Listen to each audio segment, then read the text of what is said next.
अस्सलाम वालेकुम व्यूअर्स, कैसे आप सब? आई होप आप सब ठीक होंगे। आई एम इरफान खान और आज हमने डिस्कस करना है जी होम्योस्टेसिस को। तो स्टार्ट करते हैं बिस्मिल्लाहिर्रहमानिर्रहीम। Organs and organ system of the body work in coordination to maintain a stable internal environment, it is called homeostasis. ठीक है, जो बॉडी के ऑर्गन्स हैं या ऑर्गन सिस्टम जो है वो एक कोऑर्डिनेशन के साथ मिलकर काम करते हैं ताकि इंटरनल एनवायरनमेंट को स्टेबल रखा जाए। बेसिकली इसी को होम्योस्टेसिस बोलते हैं। लेकिन बायोलॉजी के अंदर होम्योस्टेसिस की एक प्रॉपर डेफिनेशन है जिसको जो है वो आगे देखते हैं। Homeostasis is defined as the ability of organism to maintain a stable internal environment of body despite the changes in external environment. Homeostasis जो है ये एक ऑर्गेनिज्म की एबिलिटी है कि वो अपने इंटरनल एनवायरनमेंट को मेंटेन रखता है के बावजूद कि कोई एक्सटर्नल एनवायरनमेंट में चेंजेस आ रही हैं या नहीं आ रही। ठीक है, अब इसकी एग्जांपल्स यहाँ इसने बताई हुई है। रेगुलेटिंग द टेम्परेचर, ठीक है, हमारी बॉडी टेम्परेचर को रेगुलेट करना ये भी होम्योस्टेसिस की एग्जांपल है। अब इसको हम आगे जाके देखते हैं कि जब हमारा बॉडी टेम्परेचर 37 से ज़्यादा होता है उसमें जो है वो बॉडी कौन सा मैकेनिज्म यूज़ करती है, और जब हमारा बॉडी टेम्परेचर नॉर्मल से नीचे चला जाता है तो उसमें होम्योस्टेसिस का कौन सा मैकेनिज्म जो है वो बॉडी यूज़ करती है। उसके बाद है ब्लड प्रेशर, फिर देन ब्लड शुगर। ठीक है, ब्लड शुगर लेवल की एग्जाम्पल भी हम आगे देखेंगे जिसमें एक हार्मोन बेसिकली यूज़ किया जाता है ताकि ब्लड शुगर लेवल को नॉर्मल रखा जाए।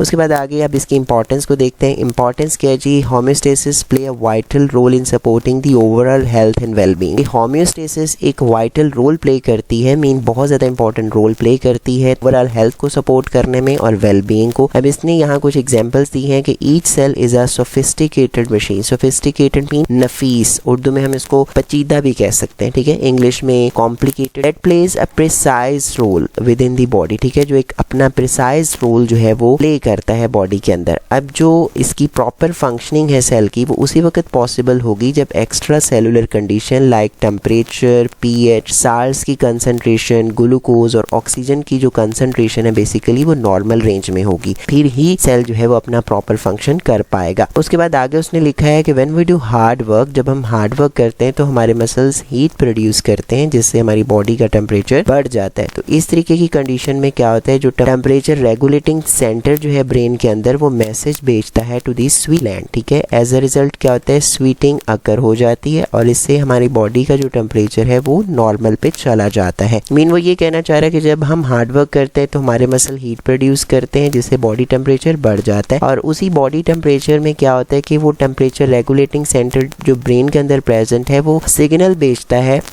पसीना बनाने वाले ग्लैंड्स को। ठीक है, तो इसके रिजल्ट में क्या होता है, पसीना आना शुरू हो जाता है, तो जिससे बॉडी का जो टेम्परेचर है वो अगेन से नॉर्मल चला जाता है। उसके बाद है when the body temperature falls. अब जब बॉडी का टेम्परेचर फॉल करेगा तो क्या होगा, टेम्परेचर रेगुलेटरी सेंटर मैसेज भेजेगा मसल्स को, तो as a result shivering start हो जाएगी जिससे हीट जनरेट होगी। शिवरिंग मीन कांपना। हम इसको एज अ डायग्राम के तौर पर जो है वो अंडरस्टैंड करते हैं। ये देखिए, नॉर्मल बॉडी टेम्परेचर 37 है। अब अगर ये नॉर्मल बॉडी टेम्परेचर से बॉडी का टेम्परेचर जो है वो बढ़ जाता है अबव 37, फिर क्या होता है जी, स्वीट ग्लैंड जो है क्या करते हैं, स्वीट रिलीज करते हैं, तो स्वीट इवेपोरेट करता है और हीट लॉस्ट हो जाती है फ्रॉम दी बॉडी और बॉडी टेम्परेचर जो है वो फॉल कर जाता है टू 37। अगर देखते हैं कि बॉडी टेम्परेचर जो है वो 37 से नीचे चला गया है तो फिर क्या होगा, मसल स्टार्ट करेंगे शिवरिंग। शिवरिंग फिर आगे जो है वो हीट जनरेट करेगी और हीट से फिर क्या होगा, दोबारा से बॉडी टेम्परेचर जो है वो 37 पे चला जाएगा। उसके बाद हम ब्लड ग्लूकोज लेवल की बात करते हैं कि व्हेन वी ड्रिंक जूस, कि जब हम जूस को ड्रिंक करते हैं तो क्या होता है, हमारा ब्लड ग्लूकोज लेवल बढ़ जाता है। इस सिचुएशन में क्या होता है, पेंक्रियाज जो है एक हार्मोन रिलीज करता है जिसको इंसुलिन बोलते हैं ब्लड के अंदर। ये हार्मोन लो कर देता है ब्लड ग्लूकोज लेवल को टू दी नॉर्मल। उसके बाद है when we do hard exercise. जब हम हार्ड एक्सरसाइज कर रहे होते हैं तो हमारे मसल्स को ज्यादा ऑक्सीजन की जरूरत होती है। इस कंडीशन में क्या होता है, जो रेट होता है ब्रीथिंग का और हार्ट बीट का वो बढ़ा दिया जाता है। अब यही जो एक्सेलरेटेड ब्रीथिंग या हार्ट बीट है ये सप्लाई करती है ज्यादा ऑक्सीजन और ज्यादा फूड को टू दी मसल ताकि वो अपना कॉन्टिन्यूस वर्क परफॉर्म कर सके। यहाँ तक था होम्योस्टेसिस और फिर हमने उसकी इंपॉर्टेंस भी डिस्कस की। जो अगला टॉपिक है ये आपके स्मार्ट सिलेबस में जो है रिमूव कर दिया गया है। उसके बाद एक्सरसाइज स्टार्ट होती है, तो इंशाल्लाह अगली वीडियो में हम इसकी एक्सरसाइज को डिस्कस करेंगे। Thank you so much for watching. Allah Hafiz.